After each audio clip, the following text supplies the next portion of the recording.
when you turn your Bibles to 2 Kings chapter 6, ನಿಮ್ಮ ಸತ್ಯವೇದವನ್ನು 2ನೇ Arasu 6ನೇ ಅಧ್ಯಾಯಕ್ಕೆ ತಿರುಗಿಸುವಾಗ amen, the Bible says Satyaveda the ಹೇಳ್ತದೆ, enemy king wanted to destroy, amen, Israel. ಶತ್ರುವಿನ ಅರಸನು ಇಸ್ರಾಯೇಲನ್ನೇ ನಾಶಪಡಿಸಬೇಕಂತ ನೆನೆಸ್ದ. Amen, hallelujah. Hallelujah. Amen, I have spoken regarding this many times. ಇದನ್ನು ಕುರಿತಾಗಿ ಅನೇಕ ಬಾರಿ ನಾನು But ಮಾತನಾಡಿದ್ದೇನೆ. let me speak with you regarding the spirit of fear, how to encounter the spirit of fear.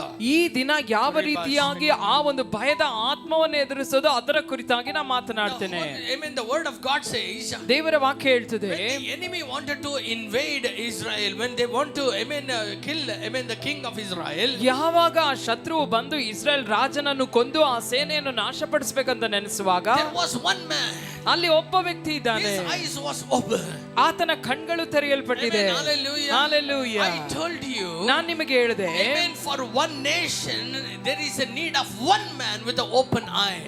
ಒಂದು ದೇಶಕ್ಕೆ ಕಣ್ಗಳು ತೆರೆಯಲ್ಪಟ್ಟ ಒಬ್ಬ ವ್ಯಕ್ತಿ ಬೇಕು ಅಂತ ನಾನು Amen, I ಹೇಳ್ತೇನೆ. tell you, ನಾನು ನಿಮಗೆ ಹೇಳ್ತೇನೆ, amen, in this great nation of India, ಈ ಭಾರತ, ಈ ದೊಡ್ಡ ಭಾರತ ದೇಶಕ್ಕೆ amen, one man with an open eye can bring a mighty revival. ತೆರೆಯಲ್ಪಟ್ಟ ಕಣ್ಗಳುಳ್ಳ ಒಬ್ಬ ವ್ಯಕ್ತಿ ದೊಡ್ಡ ಉಜ್ಜೀವನವನ್ನು ತರಲಿಕ್ಕೆ ಸಾಧ್ಯ. There is a need of one man whose eyes are open. ಕಣ್ಗಳು ತೆರೆಯಲ್ಪಟ್ಟ ಒಬ್ಬ ವ್ಯಕ್ತಿ ಬೇಕು. Amen, the Bible says, ಸತ್ಯವೇದ ಹೇಳ್ತದೆ, whenever the enemy would plan something, ಯಾವಾಗೆಲ್ಲ ಶತ್ರು ಏನೋ ಒಂದು ಒಳಸಂಚು ಮಾಡುವಾಗ, whenever he would fix a place to attack, ವೈರಿಯು ಬಂದು ಒಂದು ಸ್ಥಳವನ್ನು ಗೊತ್ತು ಮಾಡಿ ಆ ಸ್ಥಳದಿಂದ ಆಕ್ರಮಿಸಬೇಕಂತ ನೆನೆಸುವಾಗ, amen, this person in Dothan, ದೋತಾನ್ನಲ್ಲಿರುವಂತ ಈ ಒಬ್ಬ ವ್ಯಕ್ತಿ, amen, this prophet, ಈ ಪ್ರವಾದಿ, he would send a message to the king.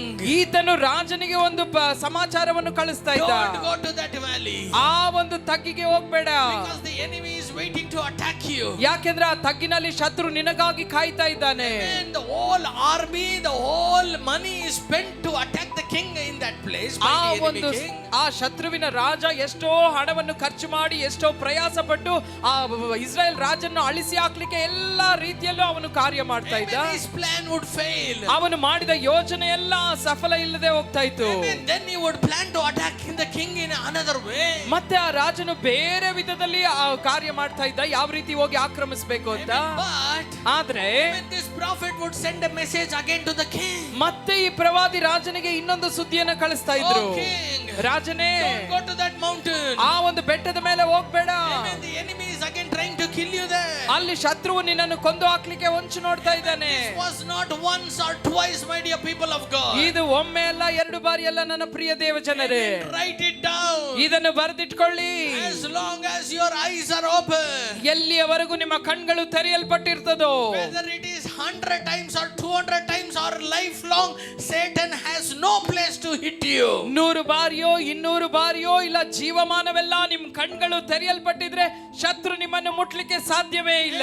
ಸೈತಾನ್ ಉங்களை ಅಡಿக்க முடியவே முடியாது. ಸೈತಾನ್ ನಿಮ್ಮನ್ನು ಹೊಡಿಲಿಕ್ಕೆ ಸಾಧ್ಯನೇ ಇಲ್ಲ. Hallelujah. Hallelujah.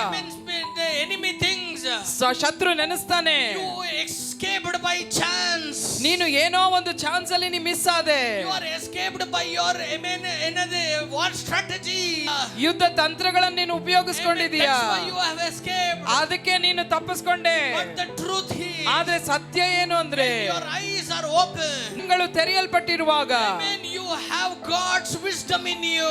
ದೇವರ ಜ್ಞಾನ ನಿಮ್ಮೊಳಗಿರ್ತದೆ. You see what God sees. ದೇವರಿಗೆ ಏನನ್ನ ನೋಡ್ತಾರೋ ಅದನ್ನ ನೀವು ನೋಡುವವರಾಗಿರ್ತೀರಾ. Hallelujah. Hallelujah. சொல்றது எவ்வளவு பேர் புரியுதுங்க? ಎಷ್ಟು ಜನಕ್ಕೆ ನಾನು ಹೇಳೋದು ಅರ್ಥವಾಗ್ತಾ You ಇದೆ? could understand what I am telling you. ನಾನು ಹೇಳೋದು ಎಷ್ಟು ಜನಕ್ಕೆ ಅರ್ಥ ಆಗ್ತಾ ಇದೆ? Amen, இந்த ஒரு பிரச்சனை amen இப்படியே போயிட்டு இருக்கும்போது, ಈ ಒಂದು ಸಮಸ್ಯೆ ಹೀಗೆ ಹೋಗ್ತಾ ಇರುವಾಗ the Bible says, Satyaveda the ಹೇಳ್ತದೆ, enemy comes to amen arranges for a meeting. ಶತ್ರು ಬಂದು ಎಲ್ಲ ಈ ರೀತಿಯಾಗಿ ಅದರ ಕುರಿತಾಗಿ ಒಂದು ಮೀಟಿಂಗ್ ಅನ್ನು ಅರೇಂಜ್ ಮಾಡುವಾಗ And he speaks to the army heads.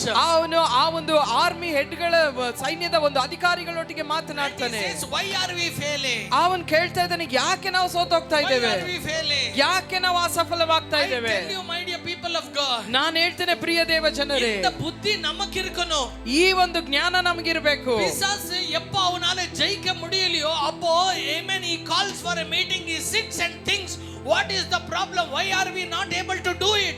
But we people of God, we need to sit and think, ಯಾಕೆ ನನ್ನ ಜೀವನದಲ್ಲಿ ಯಾಕೆ ಇನ್ನೂ ಆರ್ಥಿಕತೆಯಲ್ಲಿ ಆಶೀರ್ವಾದ ಇಲ್ಲ, ಯಾಕೆ ನನ್ನ ಜೀವಿತದಲ್ಲಿ ಇನ್ನೂ ಸಾಲ ಬದಲಾಗ್ತಾ ಇಲ್ಲ, ಯಾಕೆ ನಾನು ಆತ್ಮಿಕವಾಗಿ ಇನ್ನೂ ಬೆಳೀತಾ ಇಲ್ಲ, ನಾನು ಯಾಕೆ ದೇವರ ರಾಜ್ಯಕ್ಕೆ ಉಪಯೋಗ ಆಗ್ತಾ ಇಲ್ಲ ಎಂಬುದಾಗಿ ಕೂತುಕೊಳ್ಳುವಷ್ಟು ಕೂಡ ನಮಗೆ ತಾಳ್ಮೆ ಇಲ್ಲದೆ ನಾವು ಓಡ್ತಾನೆ ಇದೀವಿ. ಎವಳ ಬೇರೆಗೆ ನಾನು ಸೊರದ ಎಷ್ಟು ಜನಕ್ಕೆ ನಾನು ಹೇಳೋದು ಅರ್ಥವಾಗ್ತಾ ಇದೆ? ಅರ್ಥ ಆಗುತ್ತಾ ನಿಮಗೆ? ನಾನು ಹೇಳೋದು ನಿಮಗೆ ಅರ್ಥ ಆಗ್ತಾ ಇದೆಯಾ? Enemy is wiser. ಶತ್ರುವು ಅವನು ಜ್ಞಾನಿಯಾಗಿದ್ದಾನೆ, Enemy is wiser. ಶತ್ರುವು ಬುದ್ಧಿವಂತನಾಗಿದ್ದಾನೆ. He sits, amen, he takes time to sit and think. ಅವನು ಸಮಯ ತೆಗೆದುಕೊಂಡು ಕೂತ್ಕೊಂಡು ಯಾಕೆ ಈ ರೀತಿ ಅಸಫಲತೆ, ಯಾಕೆ ಸೋಲು ಅಂತ ಯೋಚಿಸ್ತಾನೆ. ಆದ್ರೆ ನಾವು ಆ ರೀತಿ ಇಲ್ಲ. ಸಾಗರವರೆಗೆ ಅಡ್ಡಿ ವಾಂಗಿಟೇ ಕೆಡಪೋಂ. ನಾವು ಸಾಯವರೆಗೂ ಏಟ್ ತಿಂತಾನೆ ಸಾಯ್ತೀವಿ. ಏನ್ வாழ்க்கையில இந்த பிரச்சனை வந்தது? ಯಾಕೆ ನನ್ನ ಜೀವಿತದಲ್ಲಿ ಸಮಸ್ಯೆ ಬಂತು? ಏನ್ ಆಂಡವರು ಇದನ್ನು ಅನುಮತಿಸಿದ್ದಾರೆ? ಯಾಕೆ ದೇವರು ಇದನ್ನು ಅನುಮತಿಸಿದ್ರು? Amen. When Joshua was hit, amen, in the city of Ai. ಯೋಶುವನು ಆಯಿ ಪಟ್ಟಣದಲ್ಲಿ ಸೋಲನ್ನು ಅನುಭವಿಸಿದಾಗ, amen, they came together. ಅವರೆಲ್ಲ ಒಗ್ಗಟ್ಟಾಗಿ ಬಂದರು. They cried out to God, Lord, why, Lord, you had promised that no man can stand against us all the day of our life. ದೇವರೇ, ಯಾಕೆ ಇದು ಈ ರೀತಿ ಸಂಭವಿಸಿತು? ನೀವು ವಾಗ್ದಾನ ಮಾಡಿದ್ರಲ್ಲ, ಜೀವಮಾನವೆಲ್ಲ ಒಬ್ಬನು ನಿನಗೆ ಎದುರಾಗಿ ನಿಲ್ಲಿಕ್ಕೆ ಸಾಧ್ಯವಿಲ್ಲ ಅಂತ ಹೇಳಿದ್ರಲ್ಲ. ಯಾಕೆ ದೇವರೇ ನಾವು ಸೋತೋದ್ವಿ? Then God spoke to him about Achan. ಆಗ ದೇವರು ಆಖಾನ್ನ ಕುರಿತಾಗಿ ಅವನೊಂದಿಗೆ ಮಾತನಾಡಿದ್ರು. This morning I tell you, ಈ ಮುಂಜಾನೆ ನಾನು ನಿಮಗೆ ಹೇಳ್ತಾ ಇದ್ದೇನೆ, this is not the time for you to just be pressing on. This is the time for you to sit before, amen, in the presence of God and consider your ways.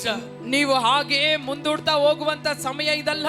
ದೇವ ಸಮ್ಮುಖದಲ್ಲಿ ಕುಳಿತು ಪರಿಶೀಲಿಸಿ, ಯಾಕೆ ನನ್ನ ಮಾರ್ಗಗಳು ಯಾವ ರೀತಿಯಾಗಿದೆ ಅಂತ ಪರಿಶೀಲಿಸುವಂತ ಸಮಯ ಇದಾಗಿದೆ. ಯಾಕೆ ದೇವರೇ ನಾ ಸೋಲನ್ನು ಅನುಭವಿಸ್ತಾ ಇದ್ದೇನೆ? God is a God who speaks. ನಿಮ್ಮ ದೇವರು ಮಾತನಾಡುವ ದೇವರಲ್ವಾ? ದೇವನು ಉನಕ್ಕಾಗಿ ಅದ್ಭುತಂ ಸೈಗಿರವರಿಲ್ಲ. ನಿನ್ನ ದೇವರು ನಿಮಗಾಗಿ ಅದ್ಭುತ ಮಾಡುವಾತನಲ್ವಾ? ಸಮ್ಮುಖದಲ್ಲಿ ಒಕ್ಕಾರಂಗ. ಹಾಗಾದ್ರೆ ಆತನ ಸಮ್ಮುಖದಲ್ಲಿ ಕೂತ್ಕೊಳ್ಳಿ. Any problem in your life, ನಿಮ್ಮ ಜೀವಿತದಲ್ಲಿ ಯಾವ ಸಮಸ್ಯೆ ಇರಲಿ, don't take it lightly. ಅದನ್ನ ಹಾಗೆ ಲಘುವಾಗಿ ತಕೊಳ್ಬೇಡ್ರಿ. ಆಂಡವರ ಸಮ್ಮುಖದಲ್ಲಿ ಒಕ್ಕಾರಂಗ. ದೇವ ಸನ್ನಿಧಾನದಲ್ಲಿ ಕೂತ್ಕೊಳ್ರಿ. ನಿನ್ನ ದೇವರು ಕಲ್ಲೋ ಮಣ್ಣೋ ಮರವೋ ಅಲ್ಲ, ನಿನ್ನ ಜೊತೆ ಮಾತನಾಡದೆ ಇರೋದಕ್ಕೆ. ನಿನ್ನ ದೇವರು ಮಾತನಾಡದೆ ಇರೋದಕ್ಕೆ ಕಲ್ಲೋ ಮಣ್ಣೋ ಮರವೋ ಅಲ್ಲ. ವಾಯು ಉನಕ್ಕೆ ಉಂಟಾಕಿನ ದೇವನ್ ಪೇಸುಗಿರ ದೇವನ್. ನಿನಗೆ ಬಾಯನ್ನು ಉಂಟು ಮಾಡಿದ ದೇವರು ಆತನು ಮಾತನಾಡುವ ಆತನು. ಕಾதை ಉಂಟಾಕಿನ ದೇವನ್ அவர் கேட்கிற தேவன். ನಿಮಗೆ ಕಿವಿಯನ್ನು ಉಂಟು ಮಾಡಿದ ದೇವರು ಆತನು ಕೇಳುವ ಆತನು.